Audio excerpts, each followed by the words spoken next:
और चमोली में जिला पंचायत अध्यक्ष के पद पर लक्ष्मण रावत ने कार्यभार संभाल लिया है। कार्यभार संभालने के बाद लक्ष्मण रावत ने कहा कि वो जिला पंचायत के रुके हुए विकास कामों को पूरा करने के लिए तत्परता से काम करवाएंगे। उपाध्यक्ष जिला पंचायत को जिला पंचायत अध्यक्ष का जो पदभार जो नियमावली में पंचायती राज एक्ट में प्रावधान है, उसी के तहत शासन ने जो मुझे यहाँ पे नियुक्त किया है और मैंने जिला पंचायत अध्यक्ष का पदभार ग्रहण किया है। योजनाओं को जन जन तक पहुँचाने का हम काम करेंगे। जिला पंचायत से जुड़ी हुई जनता की जितनी भी समस्याएं हैं उसका समाधान बखूबी और अपने कर्तव्यों का बखूबी पालन करेंगे। रजनी भंडारी को जिला पंचायत अध्यक्ष पद से हटाए जाने का विरोध भी हो रहा है और इसी को लेकर कांग्रेस के कार्यकर्ताओं ने चमोली में डीएम ऑफिस पर प्रदर्शन किया। कहा कि जोशीमठ आपदा से ध्यान हटाने के लिए रजनी भंडारी को पद से हटाया गया।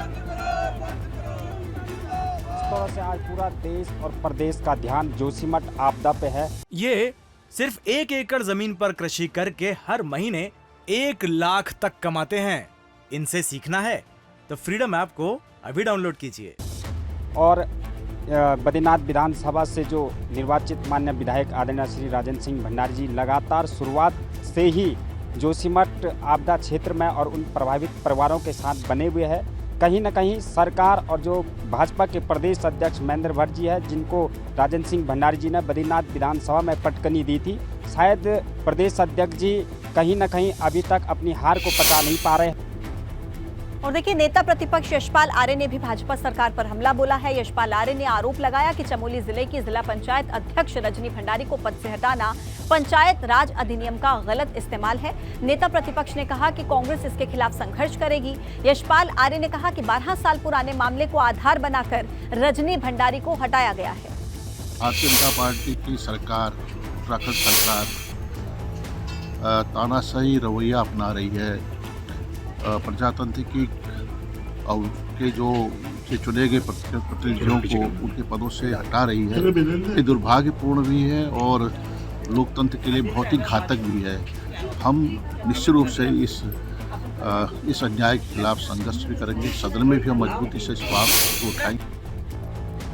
पौड़ी जिले के 15 ब्लॉक्स के ग्राम पंचायत विकास अधिकारी विकास भवन में अपने 12 दिनों से काम के बहिष्कार पर हैं। दरअसल ग्राम पंचायत विकास अधिकारी संगठन पंचायती राज और ग्रामीण विकास विभाग के कार्मिक कार्यात्मक एकीकरण के विरोध में।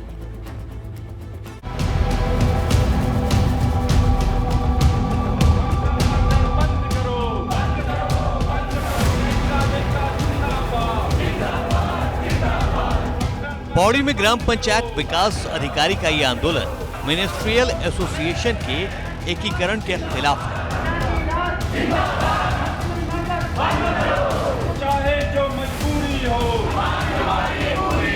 ग्राम पंचायत विकास अधिकारी की हड़ताल 12वें दिन भी जारी रही। इनकी मांग है कि अगर सरकार एकीकरण चाहती है तो सभी विभागों का एकीकरण हो। सरकार की तरफ से अभी तक कोई प्रतिक्रिया नहीं आई है।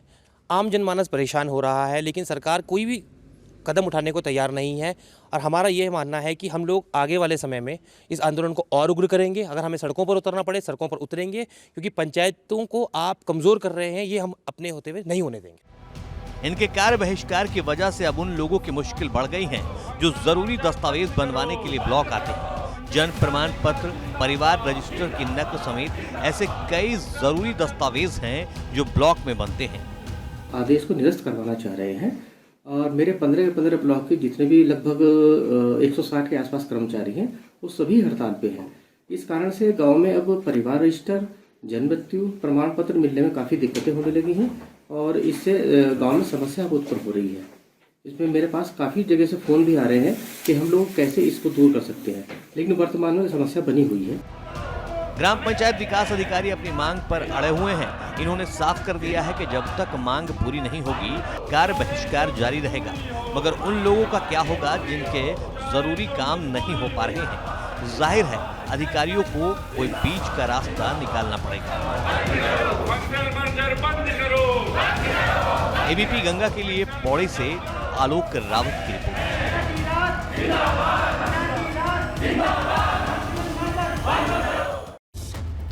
खानपुर से विधायक उमेश कुमार ने 22 कन्याओं की शादी करवाई है और इन कन्याओं में 6 मुस्लिम लड़कियां हैं, 16 हिंदू हैं। खानपुर विधायक उमेश कुमार इससे पहले भी 15 गरीब कन्याओं की शादी करवा चुके हैं।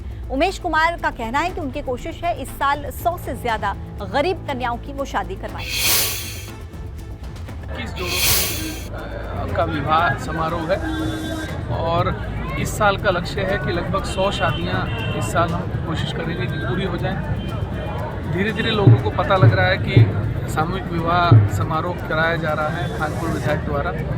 तो मेरी कोशिश है कि पूरे हरिद्वार जनपद में लोगों को इस बात का पता लगे और जो भी ऐसे लोग हैं जिनकी निर्धन कन्याएं घर पर हैं, जिनके पिता अपाहिज हैं, माता पिता नहीं है या पिता नहीं है, तो उन बच्चियों का विवाह, क्योंकि एक गरीब आदमी अपनी बेटी का विवाह करने के लिए 1-2 लाख रुपए ब्याज पर लेता है और उसके बाद वो सारी जिंदगी उस ब्याज को ही उतारता रहेगा। ये सिर्फ 1 एकड़ जमीन पर कृषि करके हर महीने 1 लाख तक कमाते हैं।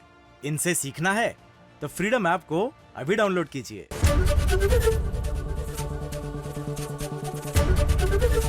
एबीपी गंगा, खबर आपकी, जुबान आपकी।